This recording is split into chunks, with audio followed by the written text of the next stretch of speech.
Drill, baby, drill.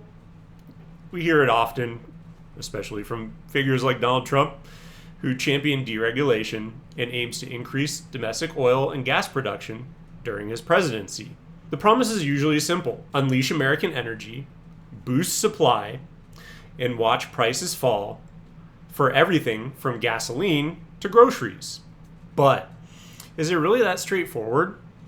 While the idea that more supply leads to lower prices makes intuitive sense, the global energy market is incredibly complex.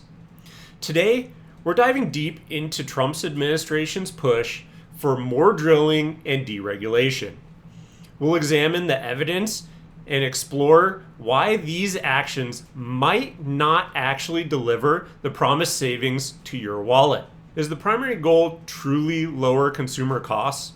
Or are there other factors like boosting corporate profits that are the main drivers? Let's break down the key reasons why drill baby drill doesn't automatically mean save baby save.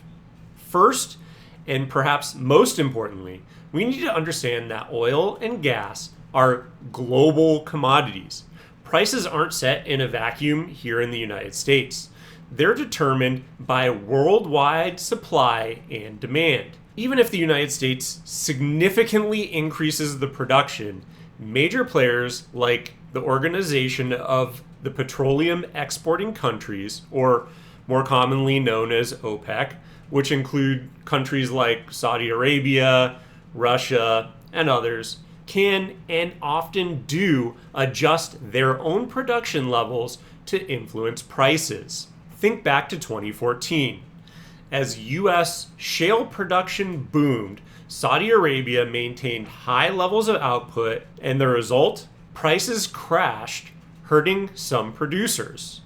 Conversely, if OPEC decides to cut production, as they've done numerous times, global prices can rise regardless of how much the U.S. is drilling. Furthermore, oil produced in the United States doesn't automatically stay here.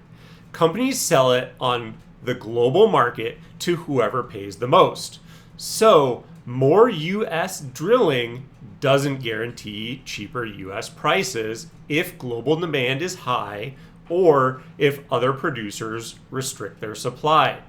It's a global game, and the U.S. production is just one piece on the board. Next, let's talk about the companies doing the drilling. Oil and gas corporations are businesses, responsible primarily to their shareholders. The goal is to maximize profits. While increased production could lead to lower prices, companies often prioritize profits over passing on savings to consumers, especially when they can justify high prices. We saw accusations of this flare up in 2022. Gas prices spiked dramatically, yet major oil companies reported staggering profits. Think tens of billions in a single quarter.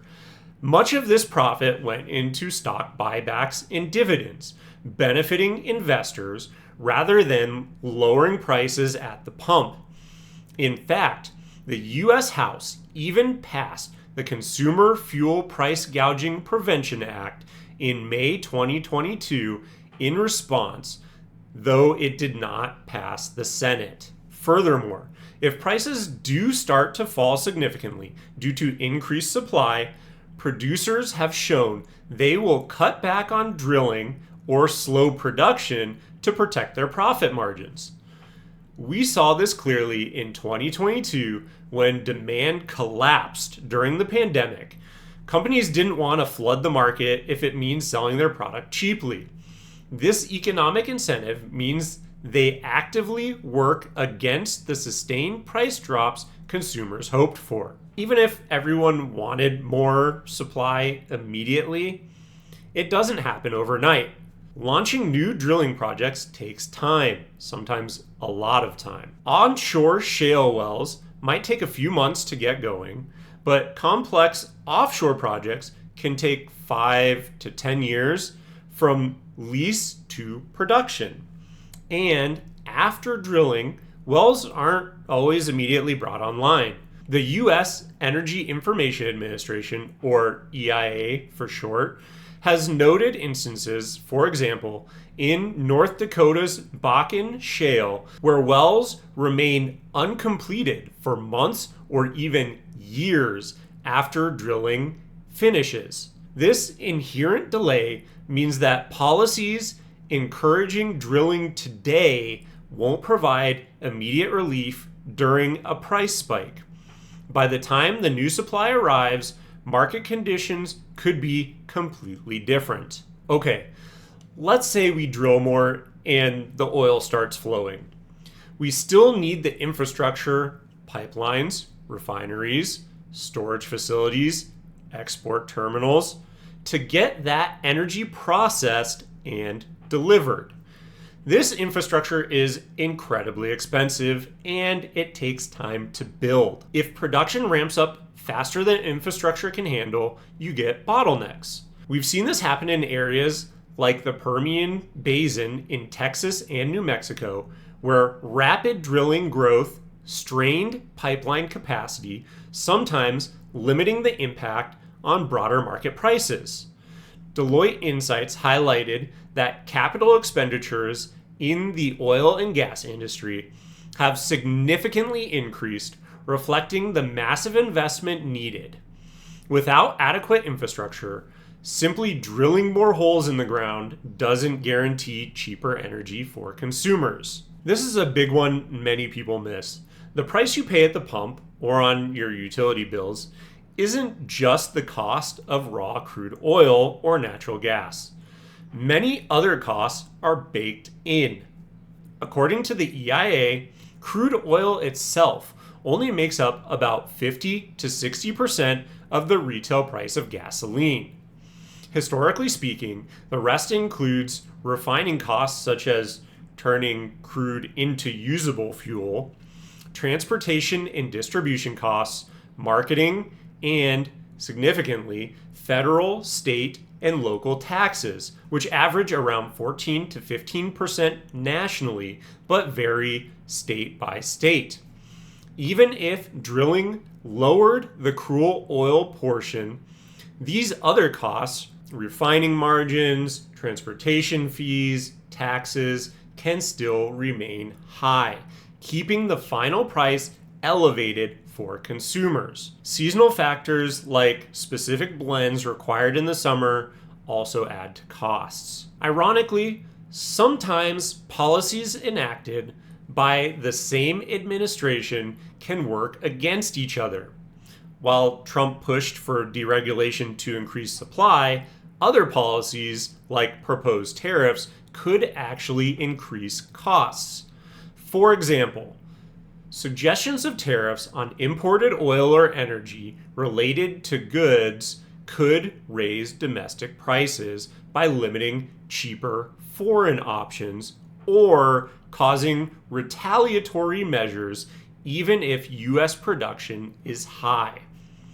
We know from history, like the 1973 OPEC oil embargo, that trade restrictions and geopolitical events can cause dramatic price spikes. Gasoline prices jumped roughly 40% back then. While the US is now a major exporter, complex trade policies and global political instability can still significantly impact the prices we pay, sometimes negating any benefit from increased domestic drilling. Finally, it's worth noting a broader trend observed during recent inflationary periods. While energy costs are a major driver, many corporations across various sectors appeared to use broader disruptions, supply chain issues, the pandemic, general inflation, as a cover to raise their own prices, sometimes beyond their increased costs. This phenomenon, sometimes dubbed excuseflation or greedflation, means that even if energy prices did moderate slightly due to increased drilling, consumers might not see relief in their overall cost of living if companies in other sectors maintain higher prices and profit margins. Addressing high consumer costs requires looking beyond just oil rigs. So let's circle back. The promise of drill baby drill leading directly to lower prices for average Americans faces significant hurdles.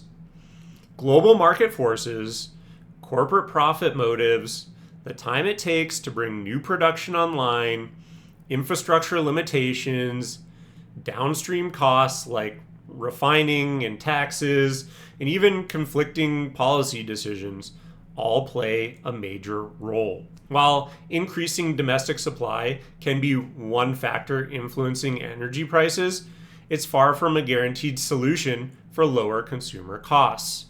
The actions taken by administrations like Trump's to deregulate and boost production often have complex and sometimes unintended consequences.